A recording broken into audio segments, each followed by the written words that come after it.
अस्सलाम वालेकुम, Waseem Abbasi from V News. Sir, मैं आपकी तवज्जो एक रीसेंट स्टेटमेंट की जानिब दिलाना चाहता हूं जो हामिद मीर साहब, जो मारूफ एंकर पर्सन है, उन्होंने दी है। उसमें उन्होंने बताया है कि 2019 में दी देन आर्मी चीफ ने उन समेत कुछ 25 सहाफ़ियों को ब्रीफिंग दी और उसमें उनको बताया कि मोदी साहब पाकिस्तान का दौरा करेंगे, इंडियन प्राइम मिनिस्टर, और ये भी बताया कि पाकिस्तान फौज की जो प्रिपेयर्डनेस है उसके हवाले से भी कुछ कंसर्न रेज किए कि जी फ्यूल नहीं है टैंक्स के ऑपरेशंस के लिए। तो उस पर काफ़ी कंसर्न पाए जाते हैं, सोशल मीडिया पर डिस्कशंस भी हो रही हैं कि are we ready for the war, और क्या उस पर है, तो आप क्या कहेंगे?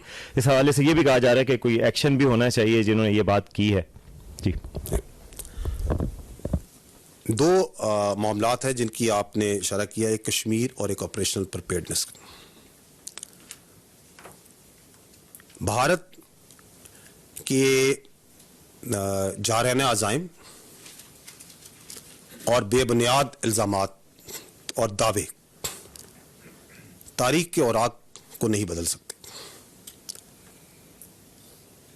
कश्मीर की आलमी तस्लीम शुदा मुतनाज़े हैसियत को नहीं बदल सकते।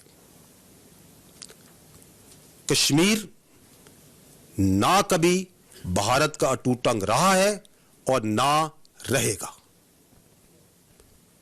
आर्मी चीफ ने कमान संभालने के बाद पहला दौरा लाइन ऑफ कंट्रोल का किया और वाज़ेह अल्फाज में पैगाम दिया कि अफवाज पाकिस्तान इस मुल्क के चप्पे चप्पे का दिफा करने की सलाहियत रखती है और अगर जरूरत पड़ी तो we can take this battle into the enemies territory.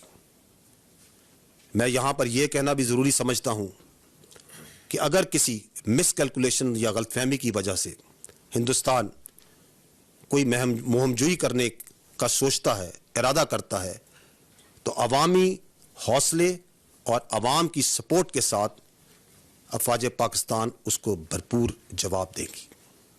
इसमें कोई शक नहीं होना चाहिए।